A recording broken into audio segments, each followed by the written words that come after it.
Did I f***ing say this? I sound so f***ing intelligent.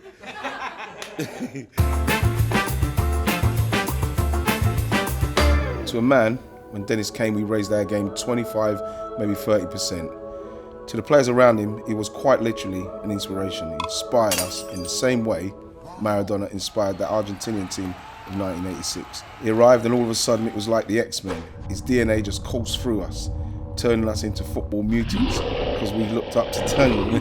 Fucking hell. Just so. Did you say that as well? Did I f***ing say this? I sound so f***ing intelligent.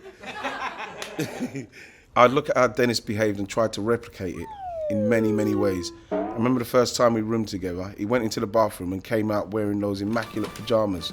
I was staggered. All the years I've been playing and staying in hotels with teams, I'd never seen any footballer wearing pajamas. I'd just get into bed in a vest I'd been wearing all day. But straight away, I thought, if pajamas are good enough for Dennis Bergkamp, they're good enough for me. When I got home, I went out and bought myself my first pair of pajamas. He laughed his head off when he saw them because Dennis has got a great sense of humour. He used to tease me all the time about how I'd run because I pronate, and he'd do an impression of how my feet would turn outwards. He'd tease me about what I'd say in my sleep because I sleep talk. And when I sleep walk and wake up by the door, he'd kill himself laughing as I got back into bed. I remember that's what he said. Dennis used to say, when I used to get up and walk, he used to have to get up and bring me back from the door and turn me back towards the bed, so as I walked back to the bed. I said, Dennis, don't tell anybody else that. Once he dressed me up in Martin Keown's clothes. Martin, who was about a foot taller than me, had got changed and gone out on the training ground, and Dennis had me put his clothes on. When Martin saw me, he started saying, I got a jumper like that, I got trousers like that.